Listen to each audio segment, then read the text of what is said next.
Praise the Lord. ഏവർക്കും പ്രഭാത വന്ദനങ്ങൾ.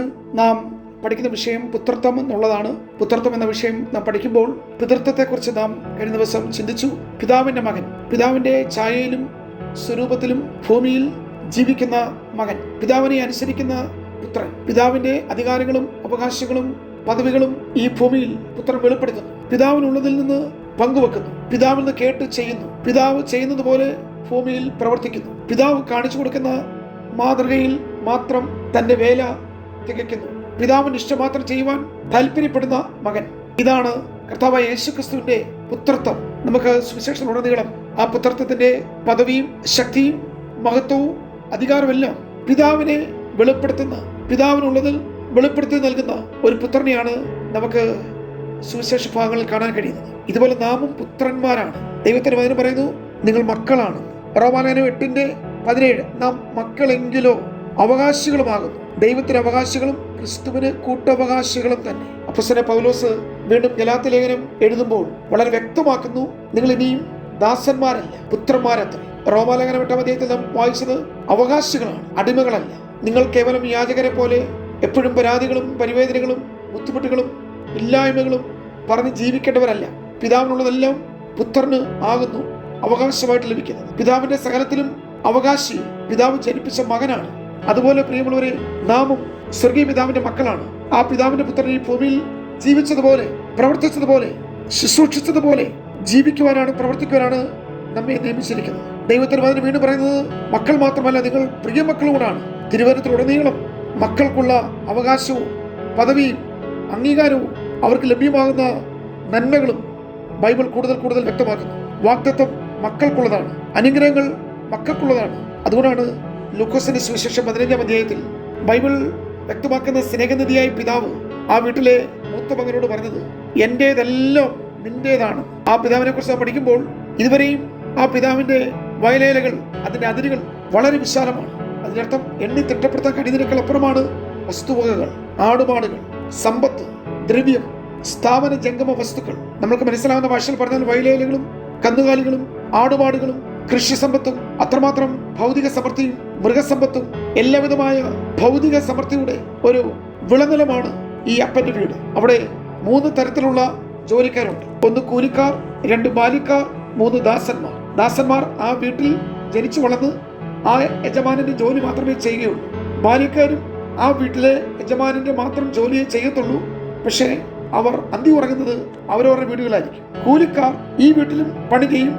മറ്റൊരു ഉടമസ്ഥനോ വേറൊരു യജമാനനോ ജോലിക്ക് വിളിച്ചാൽ അവിടെയും ജോലി ചെയ്യും. ആ വീട് വിട്ടുപോയ ഇളയ മകൻ പ്രസ്താവിക്കുന്നത്, എന്നെ ആ വീട്ടിലെ കൂലിക്കാരെ പോലെ ആക്കണമെന്നാണ്. പക്ഷെ പിതാവ് അവന് തീരുമാനവും ഏറ്റുപറച്ചിലും ഒന്നും പറയുവാൻ അനുവദിച്ചില്ല.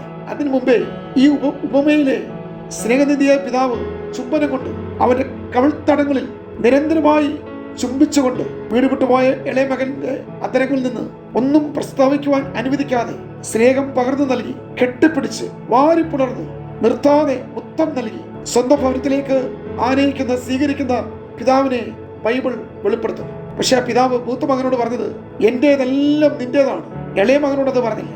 പുത്രത്വത്തിന്റെ പദവിയിലേക്ക് തിരിച്ചെടുത്തതേ ഉള്ളൂ. കൈവിരലുകളിൽ മോതിരം, ധരിക്കുവാൻ വസ്ത്രം, തടുപ്പിച്ച കാളക്കുട്ടി, കാലിൽ ധരിക്കുവാൻ ചെരുപ്പ്, ഒരു മകന്റെ പദവി അല്ലെങ്കിൽ അവന്റെ പൊസിഷനിലേക്ക്, പുത്രത്വത്തിന്റെ അംഗീകാരത്തിലേക്ക് ആ വീട്ടിലെ ദാസന്മാരും കൂലിക്കാരും ബാലിക്കാരും ഒക്കെ ആ വീട്ടിൽ ഈ പിതാവിന് ജോലി ചെയ്യുന്ന അല്ലെങ്കിൽ ഈ യജമാനന്റെ എല്ലാ ദാസന്മാരും ഈ വീട്ടിലോട്ട് വരുന്ന മകനെ അംഗീകരിക്കുവാൻ പിതാവ് പുത്രനെ സ്വീകരിച്ച് പുത്രത്വത്തിന്റെ പദവി നൽകി. പക്ഷെ എപ്പോഴും ആ വീട്ടിൽ അപ്പനെ സകലത്തിലും അനുസരിക്കുന്ന കഴിഞ്ഞ ദീർഘവർഷങ്ങൾ അപ്പനോടുകൂടി ജീവിച്ച, അപ്പന്റെ കാര്യങ്ങളെല്ലാം നന്നായി നോക്കി നിർവഹിക്കുന്ന മൂത്ത മകൻ തന്റെ സഹോദരനെ കുറിച്ച് തെറ്റായിട്ടുള്ള ഒരു ചിന്താഗതിയിൽ അപ്പനോട് കയർത്തപ്പോഴും സഹോദരനെ സ്നേഹിക്കാതെ വീട്ടിലോട്ട് കയറുവാൻ മനസ്സില്ലാതെ താൻ തന്റെ വിഷമം പ്രകടിപ്പിച്ചപ്പോഴും ആ പിതാവിന് പറയാനുള്ളത്, മകനെ എന്റേതെല്ലാം നിന്റേതാണ്.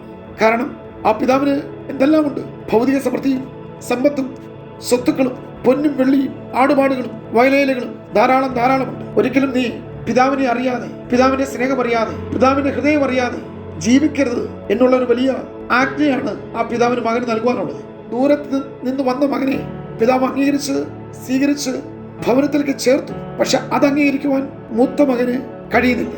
ഇന്നും നമ്മുടെ ഇടയിൽ കൂടുതലും മൂത്ത മക്കളാണ്. അതിൻ്റെ അർത്ഥം ആ മൂത്ത മകൻ ഒരവസരം ലഭിച്ചപ്പോൾ പിതാവിനോട് കയർത്തു. എൻ്റെ ഈ സഹോദരൻ എന്ന് പറയാതെ നിന്റെ മകൻ. പിതാവ് ഒരിക്കലും ഇളയ മകന്റെ ജീവിതവും സ്വഭാവവും അവന്റെ പൂർവ്വകാല സകല ജീവിതാനുഭവങ്ങളും ധാരണയുള്ള പിതാവ്, അവന്റെ കഴിഞ്ഞകാല രഹസ്യ ജീവിതത്തെ വെളിപ്പെടുത്തുവാൻ ആഗ്രഹിക്കാത്ത പിതാവ്, എല്ലാം മറച്ചു വെച്ച പിതാവ്. പക്ഷേ മൂത്ത മകൻ ചെയ്തത് എല്ലാവരും കേൾക്കെ. ഇപ്പോൾ വാദ്യഘോഷക്കാരും നൃത്തം ചെയ്യുന്നവരും കുഴലൂതുന്നവരും പാട്ടുപാടുന്നവരും ദാസന്മാരും ആ വീടിനോട് ചേർന്നുള്ള എല്ലാവരും ഈ സ്വീകരണത്തിലൂടെ വന്നിട്ടുണ്ട്. എല്ലാവരും കേൾക്കെ അപ്പന് പിതാവിന് വിഷമം ഉളവാകുന്ന ചില പദങ്ങൾ മൂത്ത മകൻ പരസ്യപ്പെടുത്തി. എനിക്ക് ഈ മൂത്ത മകനോട് പറയാനുള്ളത്, നിന്റെ ഈ സഹോദരന് കൊടുത്തതെല്ലാം ഓരോന്ന് മാത്രമേ കൊടുത്തു, എല്ലാം കൊടുത്തില്ല. എല്ലാം നിനക്കുള്ളതാണ്. പ്രിയമുള്ളവരെ, നാം എന്തിനാണ് മറ്റുള്ളവരോട് അസൂയപ്പെടുന്നത്? എന്തിനാണ് നാം മറ്റുള്ളവരെ വിമർശിക്കുന്നത്? എന്തിനാണ് നാം മറ്റുള്ളവരുടെ പാപത്തിൽ ഓഹരിക്കാരായി തീരാൻ പോകുന്നത്? നമ്മൾ ഒരിക്കലും വീട്ടിലെ മൂത്ത പുത്രന്മാരാകരുത്. ഞാൻ എൻ്റെ വീട്ടിലെയും സമൂഹത്തിലെയും സഭയിലെയും മൂത്ത പുത്രനാണോ എന്ന് നിങ്ങൾ ഈ സമയത്ത് ചിന്തിക്കണം. പിതാവിൻ്റെ സ്നേഹം അംഗീകരിക്കുന്ന, ക്ഷമിക്കുന്ന, സഹിക്കുന്ന, മറക്കുന്ന സ്നേഹമാണ്. പക്ഷെ അന്ന് രാവിലെ വീട്ടിൽ നിന്ന് ജോലി സ്ഥലത്തേക്ക് കാര്യസ്ഥനായി പോയ മൂത്ത മകൻ തിരിച്ച് വീട്ടിലോട്ട് കയറുവാൻ മനസ്സില്ലാതെ, ഞാൻ ഇളയ മകൻ ഇത്രയും വർഷം കഴിഞ്ഞിടയ്ക്കും എനിക്കൊരു വീടുണ്ട്, എനിക്കൊരു അപ്പനുണ്ട്, എൻ്റെ ഒരു ഭവനം ഉണ്ടായിരുന്നു എന്ന് പറഞ്ഞു അവൻ നേരെ വരികയാണ്. ഞാനിവിടെ പറയട്ടെ പറയുമ്പോഴേ, ഇന്നത്തെ നമ്മുടെ ചിന്ത പുത്രത്വവും പിതൃത്വമാണ്. എത്ര ദൂരെ ഈ മകൻ പോയാലും ഇപ്പോഴും അപ്പ എന്ന് വിളിക്കാൻ പറ്റും. അപ്പ എന്ന് വിളിച്ചാൽ ഈ പിതാവിന് മാത്രമേ വിളി കേൾക്കുവാൻ കഴിയൂ. അവിടെ നിൽക്കുന്ന വേറെ ഒരു പിതാവിനും വിളി കേൾക്കുവാൻ കഴിയത്തില്ല. കാരണം ഈ പിതാവ് ജനിപ്പിച്ചതാണ് ഈ മകനെ.